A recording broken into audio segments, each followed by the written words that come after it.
এই হলো BJP notice লাগানো আছে এখানে, বাংলাদেশের সীমানা, আন্তর্জাতিক সীমারেখা। তো এটা হলো আপনার বাংলাদেশের শেষ সীমানা। এর ওই পাশে হলো আপনার ইন্ডিয়া। ওই যে দেখা যায় পাহাড়, ইন্ডিয়ার ওই পাহাড় থেকে আপনার ইন্ডিয়ার পাথর, ওরা পাহাড় থেকে পাথর কাটা বিক্রি করে। তো আমি আপনাদের চলেন একটু সামনে দেখাই, এদিক দিয়া একটা সরা। তারকাটা এখান থেকে দেখা যাচ্ছে না, তারকাটা একটু দূরে আছে আপনার, ওই যে দূরে দেখা যায়। আমি একটু জুম করে দেখাই আপনার। এটা হলো বাংলাদেশ বনাম ভারতের বর্ডার। তো অনেকে আপনারা দেখেন নাই এখনও, মোবাইলে দেখাচ্ছে, আপনার বাস্তবে দেখার অভিজ্ঞতাটা অনেক ভালো, আরও ভালো লাগবে অবশ্য। অনেকে আসতে পারেন না বিভিন্ন কারণে, তার থেকে মোবাইলে দেখাটাও ভালো। এখন হলো আপনার অনেকে শুনছেন আপনারা যে বিভিন্ন মাধ্যমে আপনার ভারত থেকে বাংলাদেশে আপনার অবৈধ ব্যবসা হয়, চোরাচালান হয়।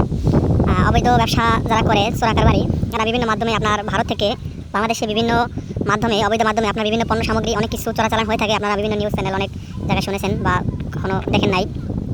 তো এগুলো আসলে কীভাবে হয়ে থাকে অনেকে জানেন না, অনেকের মনে একটা আক্রোশ থাকে।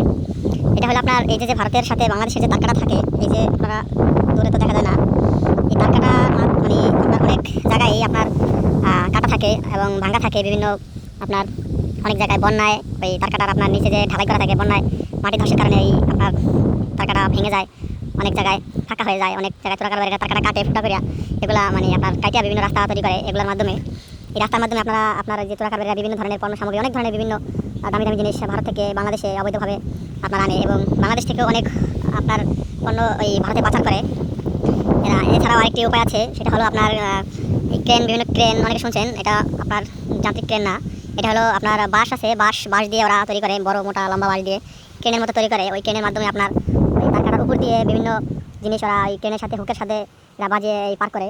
তো এইভাবে বিভিন্ন ধরনের জিনিস চোরাচালান করে থাকে অবৈধভাবে, যেটা বাংলাদেশ কোনো ট্যাক্স পায় না। আর ওই হলো আপনার তারকাটা, বাংলাদেশের কোনো তারকাটা নাই, কারণ বাংলাদেশ গরিব একটি দেশ, এরা তারকাটা দিতে পারেনি বা কখনো দেবে কিনা জানা নাই।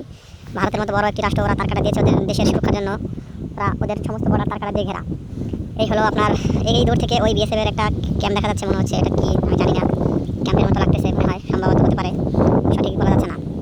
তো এখান থেকে তারকাটা ভালোভাবে দেখা যাচ্ছে না, কারণ এখানে সামনে একটা আপনার জঙ্গলের মতো দেখা দিতেছে, তো ওই গাছপালা আছে বেশি। আর আমি তো এর ভিতরে যেতে পারবো না, আপনার তাহলে ইন্ডিয়ার ভিতরে প্রবেশ হয়ে যাবে। বাট আমি ইন্ডিয়ার ভিতরে প্রবেশ করিনি, আমি বাংলাদেশের ভিতরে বসে আপনাদের জুম করে অনেক দূর থেকে দেখাইতেছি। তারকাটা ওই আপনার বাঁশবাগানের জন্য ভালো ক্লিয়ার বোঝা যাচ্ছে না, এটা সামনে আরও ভালো ক্লিয়ার জায়গা আছে, ওইখানে গেলে হয়তো ভালোভাবে দেখা দিত, কিন্তু এখান থেকে ভালোভাবে দেখা দিতেছে না। এই হলো পাহাড়, এই পাহাড় থেকে আপনার মনে করেন লক্ষ লক্ষ টাকার আপনার দামি দামি বলতে অনেক টাকার মানে পাথর আর কি, যেগুলা দিয়ে বাংলাদেশে বিভিন্ন ধরনের আপনার সিরামিকের জিনিস এবং সিমেন্ট, এগুলা অনেক ধরনের জিনিস তৈরি করে থাকে। এই পাথরগুলো আপনার সরকারিভাবে ও ভারত থেকে বাংলাদেশে কিনে আনে বিভিন্ন বড় বড় ব্যবসায়ীরা এইখান দিয়ে আসা। এটা আপনার এই যে পাথর দেখা দিতেছে, ভালো দেখা দিতেছে না, অন্ধকার। এই পাথর, ওই সামনে আরও অনেক পাথর আছে, এগুলো বড় বড় পাথর ওরা কিনে আনে, তারপর বাঙালি শ্রমিক দিয়ে এগুলো ভাঙে, সারাদিন কাজ করে ওরা।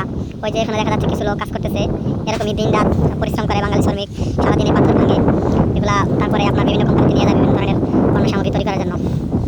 যাই হোক বন্ধুরা, আজকে আমি আপনাদের যতটুকু চেষ্টা করেছি বাংলাদেশ ও ভারতের মধ্যবর্তী জায়গা বর্ডার আপনাদের একটু দেখাইলাম, বা বিষয় হালকা পাতলা কিছু যতটুকু আপনাদের জানালাম। ধন্যবাদ। ভিডিওটা সবাই শেয়ার করবেন, সবাইকে দেখার সুযোগ করে দেবেন। আল্লাহ হাফেজ।